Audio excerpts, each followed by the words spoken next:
પત્રકાર ભાઈ બહેનોનું રાજીવ ગાંધી ભવન ખાતે આજની પત્રકાર પરિષદમાં સ્વાગત છે. આપણી વચ્ચે ગુજરાત પ્રદેશ કોંગ્રેસ સમિતિના સન્માનીય અધ્યક્ષ શ્રી શક્તિસિંહજી ગોહિલ પત્રકાર પરિષદને સંબોધન કરશે. સાથે વિધાનસભા કોંગ્રેસ પક્ષના ઉપનેતા સન્માનીય શૈલેષભાઈ પરમાર, ગુજરાત પ્રદેશ કોંગ્રેસ સમિતિના ઉપપ્રમુખ શ્રી બિમલભાઈ શાહ, મારા સાથી પ્રવક્તા ભાઈ શ્રી હેમંતભાઈ રાવલ ઉપસ્થિત છે. હું વિનંતી કરું છું માનનીય શક્તિસિંહજી ગોહિલને તેઓ આપની સાથે વાતચીત કરે. માનનીય શક્તિસિંહજી.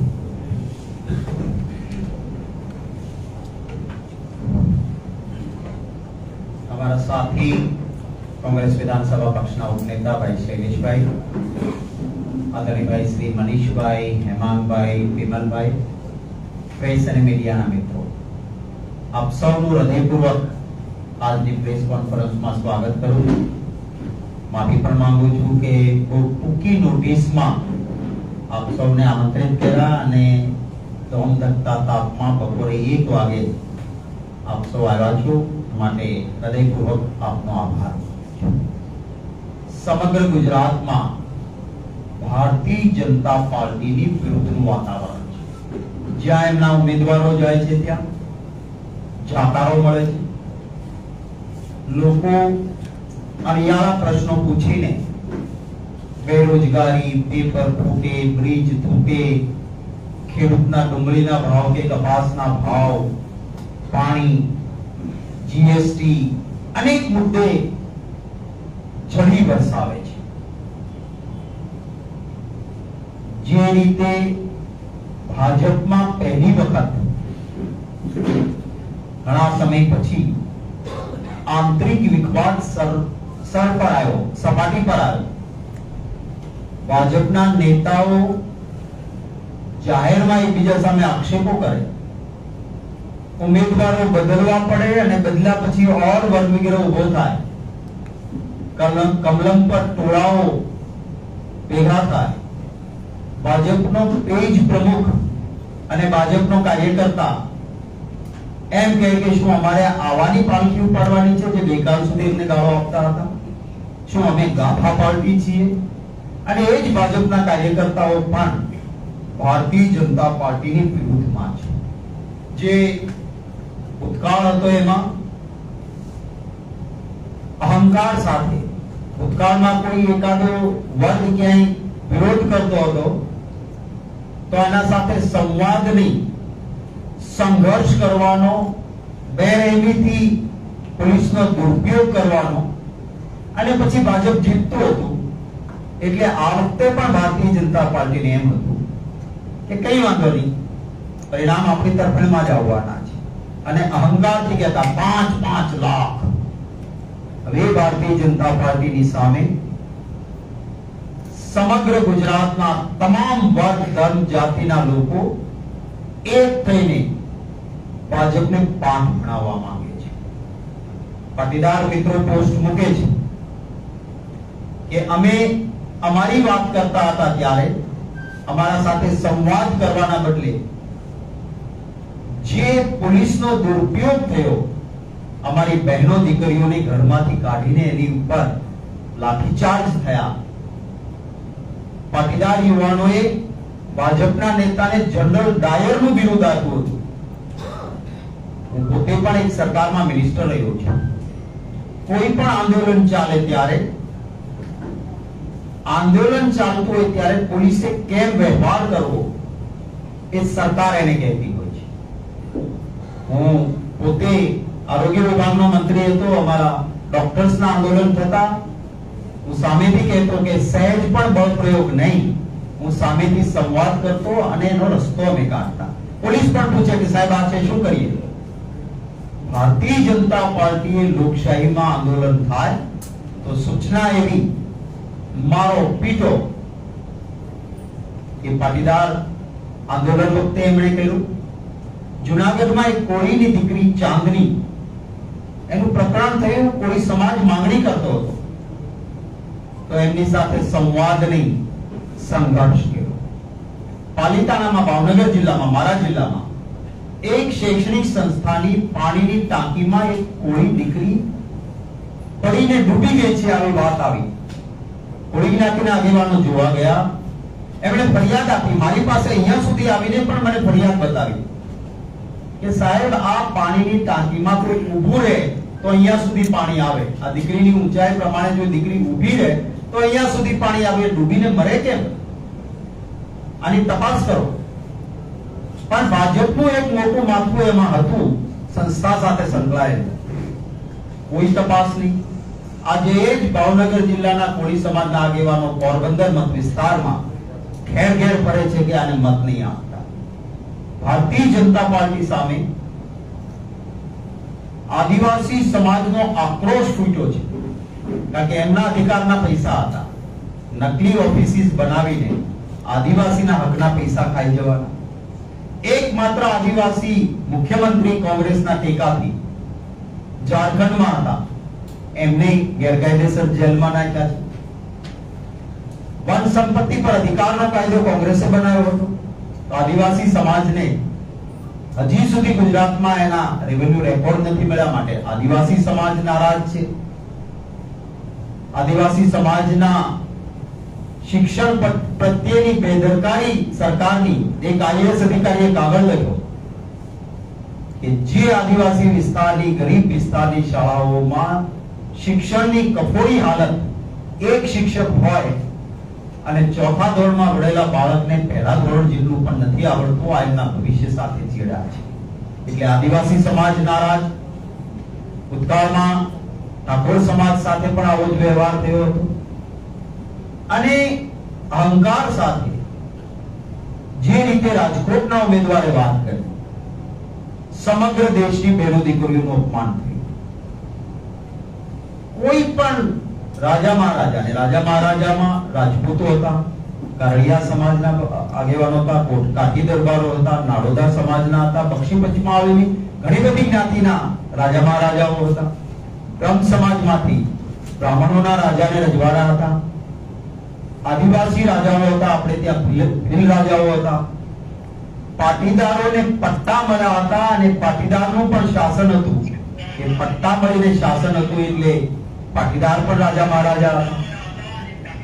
અને કોઈ પણ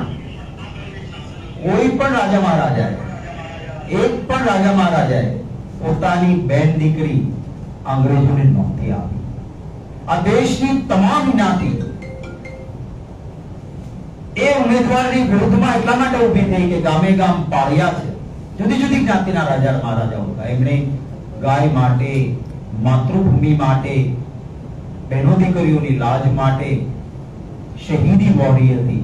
અને એમ છતાં આવું નિવેદન, અને છતાં ભારતીય જનતા પાર્ટીએ અહંકારથી એ ઉમેદવારને નહીં બન્યા.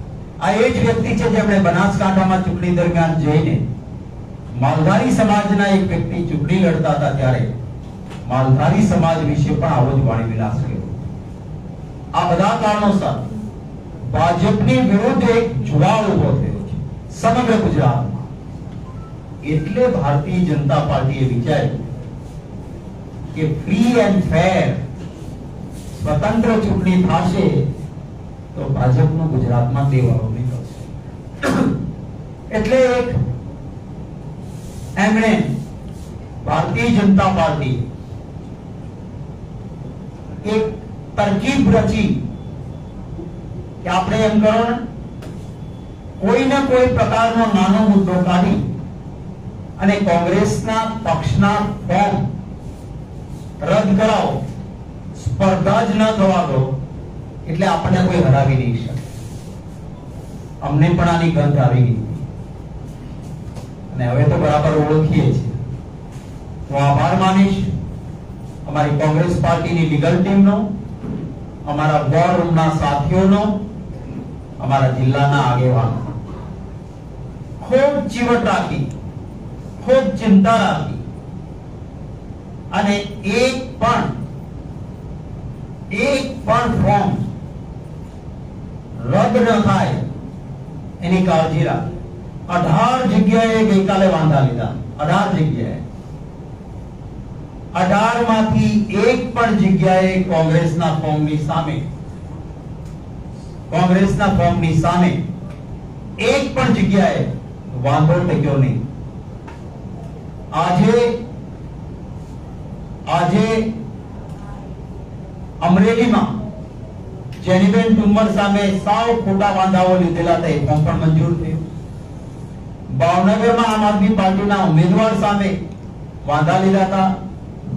અમરેલીમાં અમારા સિનિયર એડવોકેટ પંકજભાઈ ચાંપાનેરી ગયા હતા, એમણે દલીલો કરી. ભાવનગરમાં આમ આદમી પાર્ટીના ઉમેદવાર સામે વાંધા હતા. અમારા શહેર કોંગ્રેસના પ્રમુખ એડવોકેટ છે દિપેશભાઈ વ્યાસ, એમણે દલીલો કરી હતી.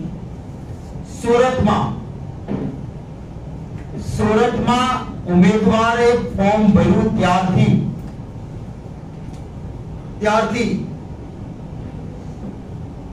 એ દિવસથી ભાજપને ફાળ પડી હતી. કારણ કે સુરતમાં સૌરાષ્ટ્રવાસીઓ, ખાસ કરીને પાટીદારો, એમની નારાજગી હતી. માલધારી સમાજના ઘણા ભાઈઓ સૌરાષ્ટ્રના વસે છે, એમના ગૌચરો ગયા છે. માલધારીઓ સાથે જે વ્યવહાર ભાજપની સરકારે કર્યો છે, એમની નારાજગી. અને બૌદ્ધ સમાજો, ચાહે ઉના વખતે ન્યાય નહીં મેળવી શકનારા દલિત ભાઈઓ હોય, આદિવાસીઓ હોય કે બહોળી ઓબીસી અને ક્ષત્રિય સમાજમાં આવતી જાતિ, બધાનો વિરોધ. એટલે એમને લાગ્યું કે આ સુરતની સેફ સીટે અમે હારી જઈશું. જ્યાં જઈએ ત્યાં કાળા વાવટા આવે છે, સરકારે જાહેરનામા બહાર પાડવા પડે, કાળો વાવટો નહીં દેખાડવાનો. લોકશાહીમાં પોતાનો પ્રતિભાવ વ્યક્ત કરવાનો એક મૌલિક અધિકાર છે. એમ છતાં આ કામ કરવામાં આવે. સુરતના ઉમેદવાર અમારા નિલેશભાઈ કુંભાણી, યુવાન જીતી જશે આ ડર લાગ્યો, એટલે એમને ખરીદવાનું, એમને ડરાવવાનું કામ શરૂ થયું. એમણે સુરતમાં આજે જ ઇન્ટરવ્યુ આપ્યો કે પહેલું પ્રેશર એમના ઉપર હતું, માંગો તે રકમ, અને સામાજિક રીતે પણ જ્યાંથી દબાણ લવાય ત્યાં સુધી લાવ્યા. મને પોતે એમણે આજના ઇન્ટરવ્યુમાં પણ નિલેશભાઈએ કહ્યું છે કે મેં અમારા પ્રદેશના નેતાને પણ કહ્યું કે સાહેબ મારા ઉપર આ દબાણ છે, અને મને કહ્યું કે જે કઈ લાલચ કે લોભ કે દબાણને હું વશ નહીં થાવ, હું લડીશ. જ્યારે એમ લાગ્યું કે ઉમેદવાર લડશે એટલે પછી એમના ટેકેદારો શામ દામ દંડ ભેદ એનાથી નીચે ઉતરી કે જેને લોકશાહીમાં ગ્રાહ્ય ન રાખી શકાય એ પ્રકારના હથકંડાઓ શરૂ કર્યા. એફિડેવિટ કરાવી. કોના પાસે કરાવી? જે લોકોએ ફોર્મમાં ટેકેદાર સાથે તય કરી હતી કે આ સહી મારી નથી. એક નહીં, 3 ફોર્મ રજૂ થયા હતા. ત્રણેય ટેકેદારને, એક ડમી ફોર્મમાં ટેકેદાર હતો એને પણ ચારે પોલીસ જાપ્તા નીચે લઈને જાય છે. પોલીસ જાપ્તા નીચે એફિડેવિટ આપે છે કે આ સહી અમારી નથી, અને પછી ત્યાંથી ગુમ થઈ જાય છે. નથી કોઈ મીડિયાને મળતા દેતા, નથી કોંગ્રેસ પક્ષના વ્યક્તિઓને મળવા દેતા, નથી ઉમેદવારને મળવા દેતા, ને ગુમ કરે છે. અમે અરજી આપી કે આ પ્રકારનો દાવો ચાલી શકે નહીં. પહેલી વાત, કોઈ વ્યક્તિ મુકરર થાય, ના પાડે મેં આ નથી કહ્યું, તો સામી વ્યક્તિને ક્રોસ એક્ઝામિનેશન, ઉલટ તપાસનો કાયદાએ અધિકાર આપ્યો છે. અમે એની ઉલટ તપાસ કરવા માંગીએ છીએ, માટે એને હાજર કરો. 1 દિવસનો ટાઈમ અપાય છે. એક વ્યક્તિ સંપર્કમાં પણ ઉમેદવારના આવે છે અને કહે છે કે હું આવી જઈશ. ફરી કોઈ કારણોસર એનો ફોન બંધ કરીને ગુમ થાય છે. સતત ભારતીય જનતા પાર્ટી જો ચૂંટણી સ્પષ્ટ ચોખ્ખી રીતે થાય તો હારી જાય એમ છે, એટલે આ હથકંડો કર્યો. આજે સુરતમાં અમારા એડવોકેટો ભાઈ શ્રી બાબુભાઈ માંગુકિયા અને શ્રી જમીર શેખે ખૂબ વિસ્તારથી દલીલો કરી કે કાયદાની જોગવાઈ મુજબ ક્યાંય તમે ટેકેદારની સહી ન હોય તો ફોર્મ રદ કરી શકો, પણ ઠેકેદાર ના પાડે કે અમારી સહી નથી તો ફોર્મ રદ કરવાની કાયદામાં કોઈ જોગવાઈ નથી.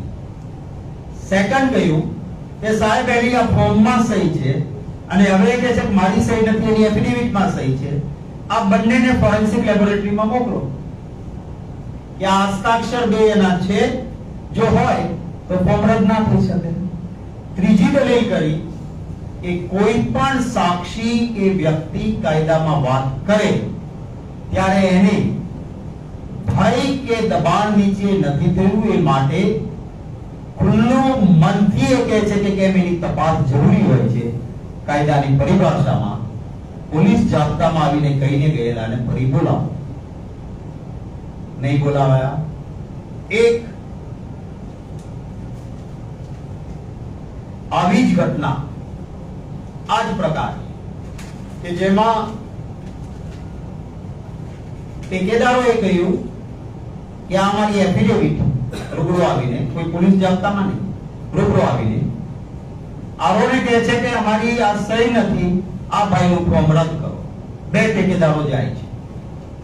2012 ની ચૂંટણી દરમિયાન 159 સુરત પૂર્વ વિધાનસભામાં આ ચૂંટણી હતી. ચૂંટણી અધિકારી સામે ગીતાબેન મનોજભાઈ જરીવાલા અને મનોજકુમાર લલ્લુભાઈ જરીવાલા આ બે જણા જઈને એફિડેવિટ આપે છે અને કહે છે કે સાહેબ આના ફોર્મમાં જે સહી છે ને એ સહી અમે નથી કરી, માટે આનું ફોર્મ રદ કરો. સેમ પરિસ્થિતિ અહીંયા. સારી પરિસ્થિતિ એ કે પહેલા લોકો પોલીસ જાપ્તામાં નથી, ક્યાંય ભાગી નથી ગયા, ત્યાં હાજર છે અને ત્યાં ને ત્યાં જ પ્રેસ મીડિયાને મળે છે. કહે છે કે જે ઉમેદવાર છે એ ઉમેદવાર કંચનભાઈ લલ્લુભાઈ જરીવાલાનું ફોર્મ આ કારણોસર રદ કરો. બે વ્યક્તિ એફિડેવિટ રૂબરૂ કહે છે. પછી હું આપને આ જજમેન્ટ આપું છું રિટર્નિંગ ઓફિસર. આ જ પ્રકારની ઘટના રિટર્નિંગ ઓફિસર શું લખે છે? બંને હાજર હોવાનું સ્પષ્ટપણે જોવા મળે છે, એટલે કે બંને હાજર છે. તેમજ ઉમેદવારી પત્ર નંબર 25 ભાગ 2 ના ક્રમ 10 પર ગીતાબેન મનોજભાઈ જરીવાલા તેમની નામે સહી થઈ છે તથા ઉમેદવાર પત્ર નંબર 26 ના ભાગ 2 ના ક્રમ નંબર 1 પર 52 પર મનોજકુમાર લલ્લુભાઈ જરીવાલાના તેમના નામે સહી થઈ છે, જેથી તેઓએ ઉમેદવારી પત્રમાં દરખાસ્ત કરનાર તરીકે સહી ન કરવા અંગેના જે સોગંદનામા અહીંયા રજૂ કરાયેલા છે તે અરજી ગ્રાહ્ય રાખવા પાત્ર જણાતી નથી. આમ ઉપરોક્ત તમામ હકીકતને ધ્યાને લેતા હું આરબી ભોગાયતા ચૂંટણી અધિકારી 15 સુરત પૂર્વ વિધાનસભા મતદાર વિભાગ અને નાયબ કલેક્ટર સ્ટેમ્પ ડ્યુટી મૂલ્યાંકન તંત્ર વિભાગ 1 સુરત 159 સુરત પૂર્વ વિધાનસભા મતદાર વિભાગ ઉમેદવાર કંચનલાલ લલ્લુભાઈ જરીવાલાના ઉમેદવારી પત્ર 25 અને ઉમેદવારી પત્ર 26 સામેના વાંધેદાર ગીતાબેન મનોજકુમાર જરીવાલા અને મનોજકુમાર લલ્લુભાઈ જરીવાલાની સદર ઉમેદવારી પત્ર રદ કરવાની માંગણી વાંધા અરજી અનુક્રમે 1 અને 2 ગ્રાહ્ય રાખવા પડતી જણાતી નથી. વાંધા અરજી નામંજૂર કરું છું અને ઉમેદવાર કંચનલાલ લલ્લુભાઈ જરીવાલાનું ઉમેદવારી પત્ર 25 અને 26 સ્વીકાર કરવા હુકમ કરું છું. અને નકર હું આપને આપીશ. સહી સાથેની આ જજમેન્ટ છે. શું કાયદો એ દિવસે આ આમ આદમી પાર્ટીના ઉમેદવાર ખસી જાય તો ભાજપને નુકસાન થતું હતું, એટલે કાયદો જુદો. આજે કોંગ્રેસનો ઉમેદવાર લડે તો ભાજપને નુકસાન થાય છે, એટલા માટે કાયદો જુદો. આવું ક્યાંય હોતું નથી. આજે અમારા ઉમેદવારનું માત્ર એક કારણોસર કે ઠેકેદારોએ એફિડેવિટ આપી છે માટે અમે આ રદ કરીએ છીએ. 4 મુદ્દા ઉભા થાય છે.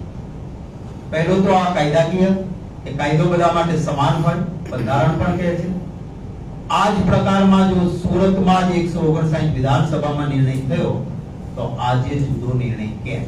બીજી બાબત, જેમણે ઠેકેદાર તરીકે સહી કરી છે એમણે પોતાના મતદાર યાદીના કાર્ડના ઝેરોક્સ ફોટા બધું જ આપ્યું છે. એવું નથી કે એને ખબર નહોતી. બીજી વસ્તુ, આજે મારી સહી કદાચ કોઈ જગ્યાએ કોઈ ખોટું કરીને આવ્યું હોય તો મને એ સપનું આવે કે આ ખોટી કોઈ કરી. ક્યાંથી તમને ખબર પડી? કોઈ સોર્સ ડિક્લેર નથી કર્યો. ચારે ચાર ને એક સાથે સપનું આવે છે કે અમારી કઈ ખોટી સહી કરી છે. ચારે ચાર જણા ચારે ચાર જણા એ એક જ ટાઈપિસ્ટ પાસે જાય છે કે તમે કરો. ચારે ચાર ની અરજી આઈડેન્ટિકલ, એક સરખું લખાણ કે અમારી સહી નથી. ચારે ચાર જણા એક જ માણસ પાસે એફિડેવિટ કરવા માટે જાય છે, નોટરી પાસે. 57, 58, 59 અને 60 ચારેયના નંબર ઉપરાઉપરી એક સાથે પડે છે. આવો ક્યાંય સંયોગ હોઈ શકે ખરો? આ સ્પષ્ટ છે કે આ કનાવેન્સ હતું. ભારતીય જનતા પાર્ટી સુરતમાં હાર ભાળી ગઈ. Free, fair and fearless election એ પાયાનો સિદ્ધાંત છે, એનાથી વિરોધ થયું છે. અમારી લીગલ ટીમ સુપ્રીમ કોર્ટ સુધી લડશે, પણ હું તો ચૂંટણી પંચને પણ સવાલ કરું છું કે ચૂંટણી પંચ એમની તટસ્થતા જાળવી રાખે એ દેશ માટે જરૂરી છે. આઝાદી પછીના આટલા વર્ષોમાં દુનિયાભરના દેશોએ આપણા દેશની પ્રતિષ્ઠા વધારી છે અને કહ્યું છે કે સાચી લોકશાહી ક્યાંય પણ ચાલી હોય તો હિન્દુસ્તાનમાં ચાલી છે. 17 પાર્લામેન્ટની ચૂંટણીઓમાં અનેક વખત સત્તા પરિવર્તન થયા.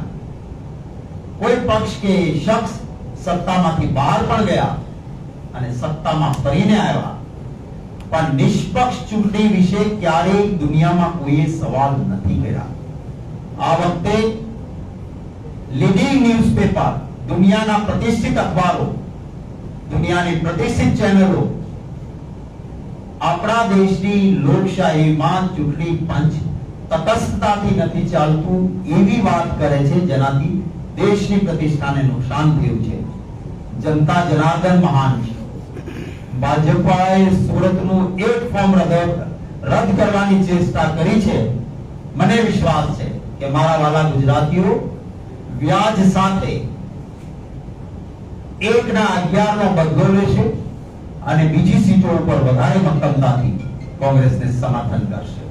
હું હિન્દીમાં બાઇટ આપી દઉં, પછી આપણે સવાલ એ કોંગ્રેસ નેતા છે અસલમ સાયકલ વાળા સુરતના, એમણે એવો આરોપ કર્યો છે કે જે નિલેશ કુંભાણી છે તે વિચાઈ ગયા છે અને ઠેકેદારો છે તે કોંગ્રેસના નહોતા, કાર્યકર્તા નહોતા, પરિવારજનો હતા, એટલે આવી ઘટના બની. વ્યક્તિગત કોઈ અભિપ્રાય હોય તો પણ હું એમાં પડવા માંગતો નથી. મારા ઉમેદવાર આજે ત્યાં ચકાસણી દરમિયાન હાજર હતા, ગઈકાલે પણ મારા સંપર્કમાં હતા. અગાઉ પણ એમણે મને કહ્યું હતું કે મને ખૂબ મોટી ઓફરો થાય છે. આજે એમણે મીડિયાને કહ્યું છે, મને તો કહ્યું હતું એ વાત હું નહીં, તમારી સામે પણ એમણે કહી છે. એટલે હું મારા પક્ષના મિત્રોને પણ વિનંતી કરું છું કે આપણે અત્યારે આવી બાબતોમાં પડવાની જરૂર નથી. સવાલ મેં કહ્યો એ કે આવી જ આઈડેન્ટિકલ એક સરખી સ્થિતિમાં જો ચૂંટણી પંચનો નિર્ણય જુદો હોય, અહીંયા તો અનેક ટેકનિકલ મુદ્દા હતા છતાં જુદો છે, એટલે ભારતીય જનતા પાર્ટીના કાવા દાવાનો પર્દાફાશ થાય છે. આ મુદ્દા પર જ મારા પક્ષના મિત્રો, મારા પ્રવક્તાઓ, મારા કાર્યકર્તાઓ અને નેતાઓ પણ આ વાતને વળગી રહેશે એવી વિનંતી કરું.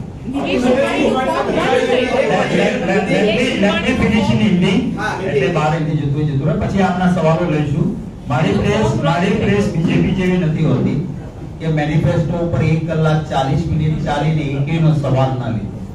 તમારા જેટલા સવાલ હશે એનો જવાબ આપીશ. થોડી हिंदी हाँ ये सूरत का फॉर्म रद्द सीधा मैं शो मोटो कर दे પછી सवाल. नमस्कार साथियों, स्वागत करता हूं आज की प्रेस कॉन्फ्रेंस में. गुजरात में आवाम का आक्रोश बीजेपी के खिलाफ है। हर जगह पे जहां वो जाते हैं आवाम उसको क्वेश्चन करती है, ब्लैक फ्लैग दिखाती है। उनकी गारंटियां क्या हुआ? आपकी गारंटी का 2 करोड़ नौकरियां, काला धन वापिस, 15 लाख अकाउंट में, किसान की आय दुगनी, 2 करोड़ नौकरियां, ये पूछते हैं। तो घबराई हुई, बौखलाई हुई भाजपा ने एक स्ट्रेटेजी बनाई कि कांग्रेस के 13-14 नुमाइंदों के फॉर्म ही रिजेक्ट करवा देंगे। हम जानते हैं उनको अच्छे से। मैं धन्यवाद करना चाहता हूं मेरी लीगल टीम का, मेरे वॉर रूम के साथियों का, कि बहुत ही मुस्तैदी के साथ विजिलेंट रह के सारे नॉमिनेशन हमने कहीं पर भी चूक ना रहे, गलती ना रहे, वो देखते हुए किए। और मुझे खुशी है कि हमारे 24 और 2 हमारे इंडिया गठबंधन के साथी आम आदमी पार्टी के 26 के 26 नॉमिनेशन में से बीजेपी कहीं कोई भी कमी नहीं निकाल पाई। मेरे सूरत के कैंडिडेट के ऊपर काफी प्रेशर डाला गया, खरीदने की कोशिश हुई, डराने की कोशिश हुई। उन्होंने आज खुद मीडिया को कहा है कि ये सारी चीजें उनके ऊपर हुई। उन्होंने ये भी कहा है कि उन्होंने मुझे बताया था, तो मैं एंडोर्स करता हूं कि उन्होंने मुझे कहा था कि उनके ऊपर ये सारी चीजें हो रही है। जब वो नहीं डरे ना खरीदे गए, तो जिन्होंने नॉमिनेशन फॉर्म में सिग्नेचर की थी उन लोगों की एफिडेविट लाके पुलिस के साथ, अंडर पुलिस, इन सबको लाके कहा गया कि ये सिग्नेचर हमारी नहीं है। आज का वक्त मिला था, हमारे वकीलों ने कहा कि कानून कहता है कि हमें उनको क्रॉस करने का अधिकार है। आप लाइए उन चारों को, पूछना चाहते हैं चारों को पुलिस कहां लेके गई, क्या हुआ?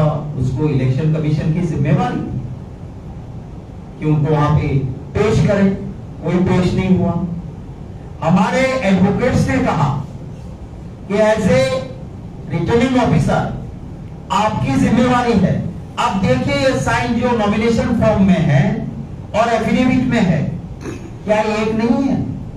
क्या आप हैंडराइटिंग एक्सपर्ट्स को नहीं भेजोगे? क्या आप फॉरेंसिक लैब को नहीं भेजोगे? हमारी कोई बात नहीं सुनी गई। हमारे एडवोकेट ने सवाल किया कि 4 लोग हैं, एक नहीं है, क्या चारों को ख्वाब आ गया कि हमारी गलत से साइन किसी ने की है? एक साथ चारों एप्लीकेशन अलग अलग साइन करने वाले लोग एक ही टाइपिस्ट के पास जाते हैं, एक ही टाइप का डॉट कॉमा कोई फर्क नहीं, एप्लीकेशन देते कि साइन हमारी नहीं।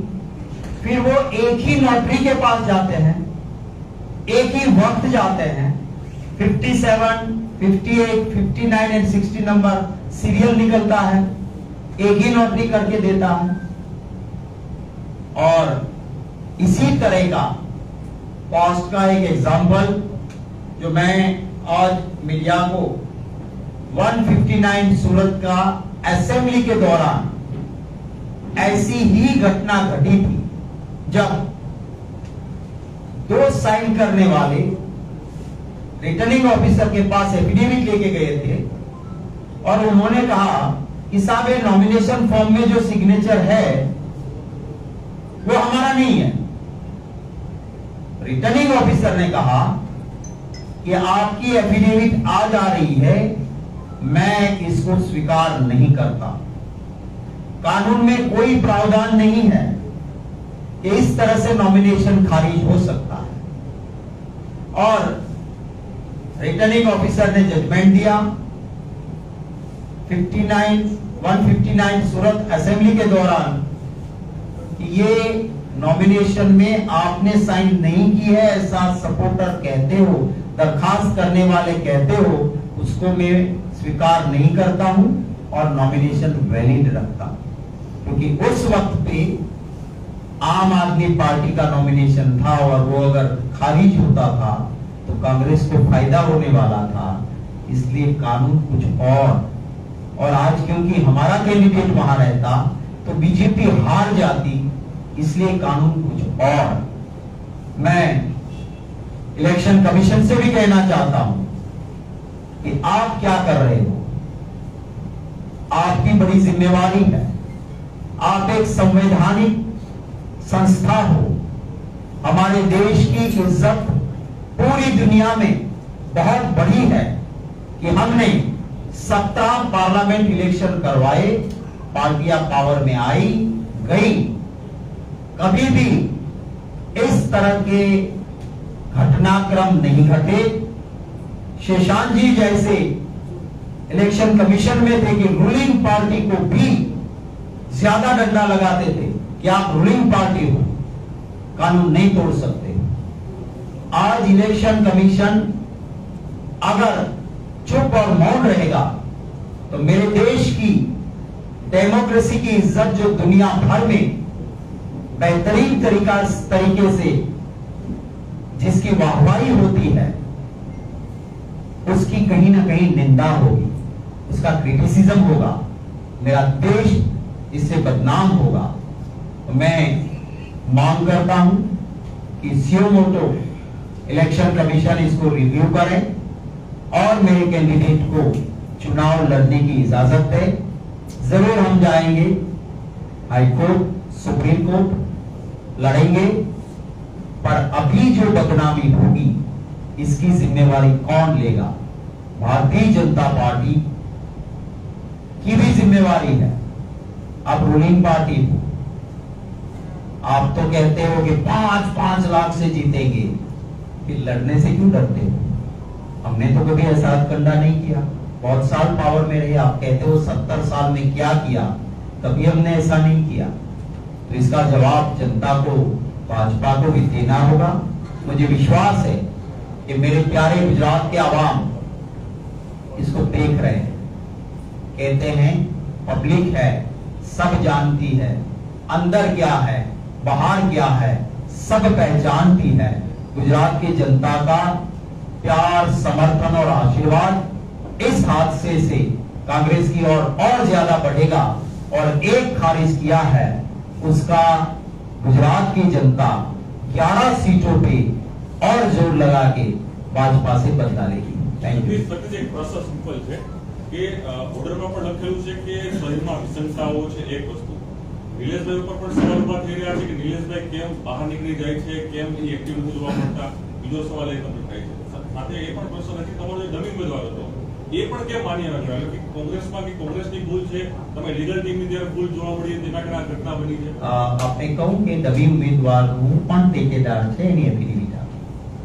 ડમી ઉમેદવાર એટલે બધાને લઈ લીધું, એટલે ભાજપ ખાલી નિલેશભાઈ લડે એનાથી ડરતું નહોતું, ડમી ઉમેદવાર અમારો લડે તો પણ ભાજપને ડર હતો।